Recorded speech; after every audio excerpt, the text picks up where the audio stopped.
किफ़ायत जारी और ईंधन बचत पॉलिसी पर अमल दरामद। सिंध में 16 से 31 मार्च तक स्कूल बंद करने का फैसला।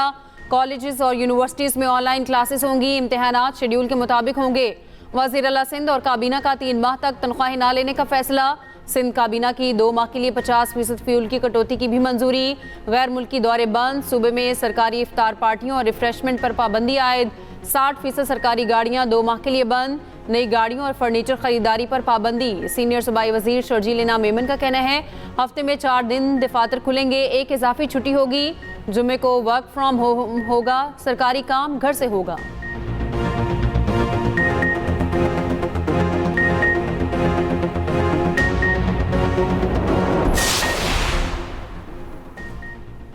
अमरीकी सदर ट्रंप ने ईरान से दोबारा मुज़ाकरात का इशारा दे दिया। कहते हैं ईरान से बातचीत मुमकिन है, मुज़ाकरात का इम्कान शराइत पर मुनहसिर होगा। ईरान जंग जल्द खत्म होने वाली है। ईरान के खिलाफ जंग तकरीबन जीत चुके हैं। ईरानी पासदारान इनकलाब का ट्रंप के बयान पर रद्द-ए-अमल। कहा जंग का इख्तिताम वाशिंगटन नहीं तेहरान तय करेगा। ईरान के बारे में ट्रंप की बातें बेमायनी हैं। खित्ते में सब महफूज होंगे या कोई नहीं होगा। ईरानी सिक्योरिटी चीफ अली लारिजानी का ट्रंप को सख्त पैगाम। कहा ईरानी कौम आपकी खोखली धमकियों से नहीं डरती। ट्रंप होशियार रहें, कहीं ऐसा ना हो कि आप ही मिट जाएं।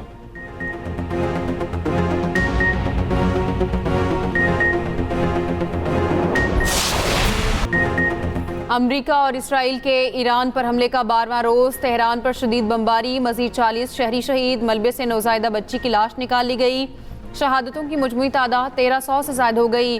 करज में धमाकों से आसमान रोशन हो गया। उधर अमरीकी वज़ीर जंग का कहना है अमरीका ईरान में जीत रहा है। ईरान जंग में तनहा और भारी नुकसान उठा रहा है।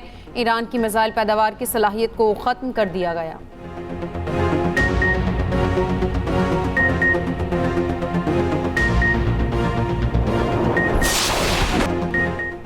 ईरान का इजराइल पर खैबर शिकन मिसाइलों से हमला। नेतन्याहू के घर को निशाना बना डाला। रूसी मीडिया का दावा है कि ईरानी हमले में नेतन्याहू का भाई मारा गया। इजरायली वजीर के घर को भी निशाना बनाया गया। बैत शमीस के करीब सैटेलाइट ग्राउंड स्टेशन पर ईरानी मिसाइल हमला। ईरानी पासदारान का अमरीकी नेवी पर भी खैबर शिकन मिसाइल से हमले का दावा। मनामा की रिहायशी इमारत पर ईरानी ड्रोन हमला। खातून जाँ बहक, 8 अफराद जख्मी। बहरीन में एक ड्रोन होटल की इमारत से जा टकराया। सऊदी मशरिकी रीजन पर भी मिसाइल दागे गए।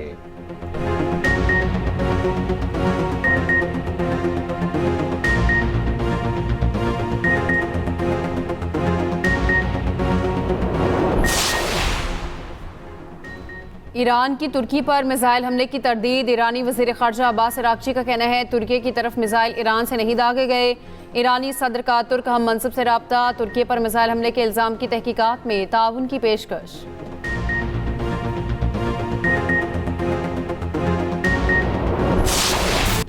पाकिस्तान जिद्दत के सफर में एक कदम और आगे। मुल्क में 5G टेक्नोलॉजी के नए दौर का आगाज। 5G स्पेक्ट्रम की नीलामी का अमल मुकम्मल। 3 टेलीकॉम कंपनीज ने हिस्सा लिया।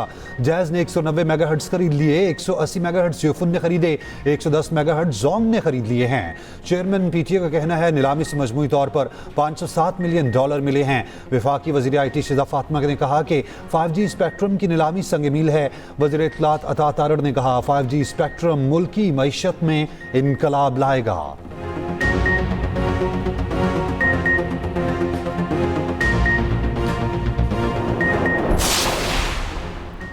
अमरीकी सदर का ईरान जंग जल्द खत्म होने का इंदिया। आलमी मार्केट में मुस्बत असरात। आलमी मंडी में ब्रेंट खाम तेल 8% नीचे आ गया। कीमत मजीद कम होकर $90 फी बैरल पर आ गई। दौरान ट्रेडिंग WTI खाम तेल की कीमत में भी कमी। कीमत $87 फी बैरल हो गई। पाकिस्तान समेत एशियाई स्टॉक मार्केट्स में कारोबार में तेजी। 100 इंडेक्स में 6.62% इजाफा। हांगकांग, कोरिया, जापानी स्टॉक एक्सचेंज में भी तेजी।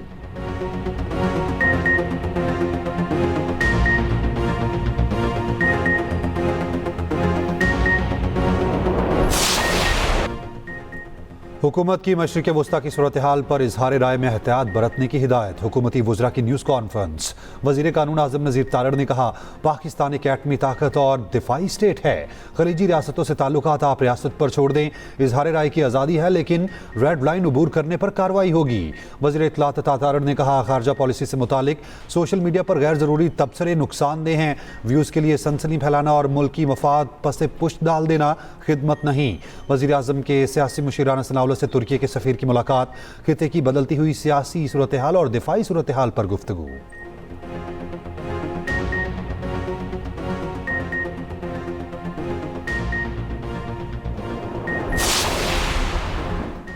ईरान में सूरत हाल बहुत तशवीशनाक है। पाकिस्तान के सफारत खाने के करीब भी हमला किया गया। सफारत खाने को तेहरान से मुंतकिल कर दिया गया है। वफाकी वजीर तारिक फजल चौधरी का कौमी असम्बली में तवज्जो दिलाओ नोटिस पर इजहार ख्याल। अपोजिशन लीडर महमूद खान नचकज़ई ने कहा, हमने पूरे ईवान को इन कैमरा ब्रीफिंग देने का मुतालबा किया था। एक बार फिर मुतालबा करता हूँ, पार्लिमान का इन कैमरा इजलास बुलाया जाए। उधर बैरिस्टर गौहर ने मीडिया से गुफ्तगू में कहा, हुकूमत के पास पेट्रोल स्टॉक होता तो ऐसे हालात ना होते। हुक्मरान अपनी शाह खर्चियाँ बंद करें।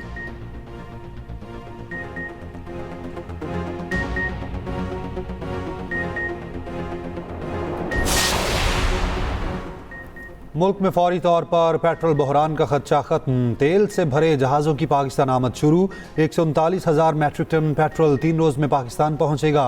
50,000 मैट्रिक टन तेल लेकर एक जहाज़ पोर्ट कासिम पहुंच गया।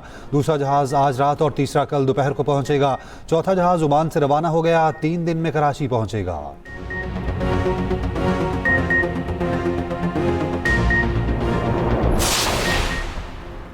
आज भी पाकिस्तान से मशरिक़ वस्ता की 85 परवाज़ें मनसूख। लाहौर से 18, इस्लामाबाद से 20 परवाज़ें मनसूख।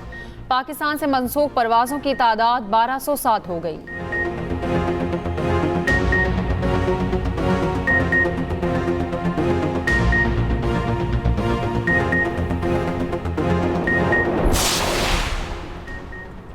चीफ जस्टिस पाकिस्तान की ज़ेर-ए-सदारत कौमी अदालती पॉलिसी साज कमेटी का इजलास। जामी अदालती के फ़ायदारी और तवानाई के तहफ़्फ़ुज़ की हिकमत अमली की मंजूरी। फेडरल शरीयत कोर्ट और हाई कोर्ट्स में पीर तजुमेरात काम होगा। ज़ली अदालतें भी हफ्ते में 4 दिन काम करेंगी। वफाकी आईनी अदालत ने फ्यूल अखराजात में कमी का नोटिफिकेशन जारी कर दिया। नोटिफिकेशन के मुताबिक वफाकी आईनी अदालत हफ्ते में 4 दिन काम करेगी।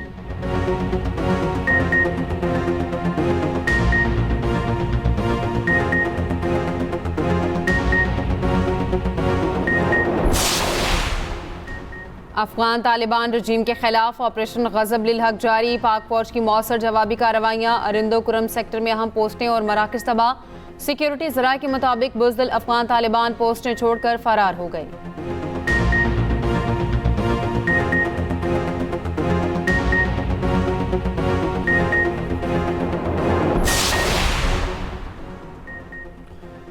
रावलपिंडी में दागिल नाके पर अलीमा खान के धरने में बदनज़मी। अडयाला रोड पर पीटीआई कारकुन आपस में लड़ पड़े। कारकुनान ने एक दूसरे पर मुक्कों की बारिश कर दी। पुलिस ने पीटीआई कारकुनान को पीछे धकेल दिया।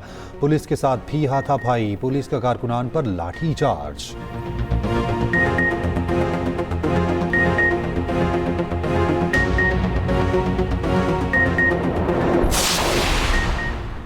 पाक बांग्लादेश वनडे सीरीज कल से ढाका में शुरू होगी। ट्रॉफी की रोनुमाई कर दी गई। दोनों कप्तानों का फोटो सेशन। कौमी स्क्वाड की शेर बांग्ला क्रिकेट स्टेडियम ढाका में प्रैक्टिस। कौमी कप्तान शाहीन अफरीदी का कहना है, बांग्लादेश से सीरीज के लिए किसी को ड्रॉप नहीं किया गया। हम नौजवान खिलाड़ियों को मौका देना चाहते हैं।